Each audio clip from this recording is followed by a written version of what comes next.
घासीदास तुर महिमा महान है, गुरु घासीदास तुर महिमा महान है। गुरु घासीदास तुर महिमा महान है, गुरु घासीदास तुर महिमा महान है।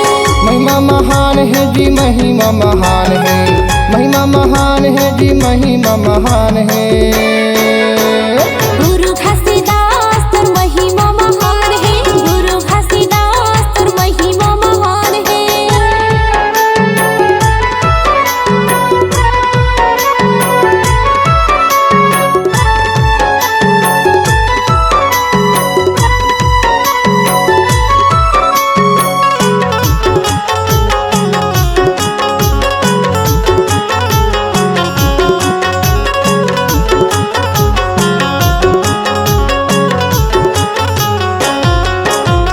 घासीदास रूप लेके जग मत आएगा, माता या मेरो जिनके बेटा तय कहाएगा।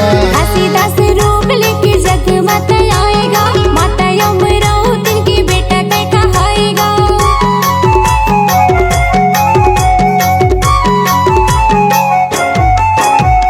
घासीदास रूप लेके जग मत आएगा, माता या मेरो जिनके बेटा तय कहाएगा। घासीदास रूप धर के जग मत आएगा, माता यमराव तिनके बेटा तय कहाएगा। तुर महिमा गुरु जग में महान है, तुर महिमा गुरु जग में महान है। गुरु घासीदास तुर महिमा महान है, गुरु घासीदास तुर महिमा महान है।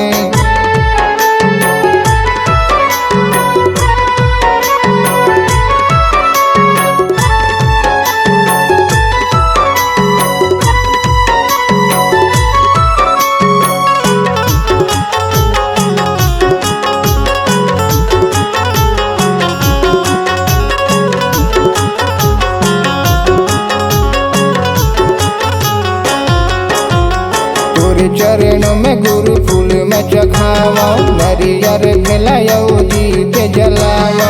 तोरे चरणों में गुरु फूल में चढ़ावा, नरियर मिलायो दीप जलावा।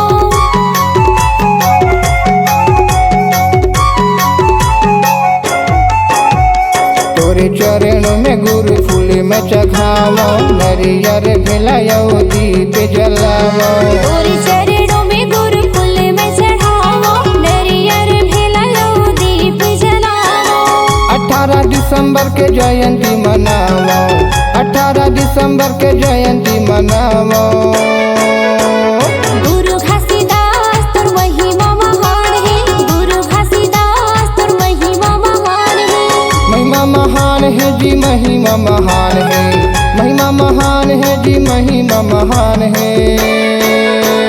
गुरु घासीदास तुर महिमा महान है, गुरु घासीदास तुर महिमा महान है। गुरु घासीदास तुर महिमा महान है, गुरु घासीदास तुर महिमा महान है।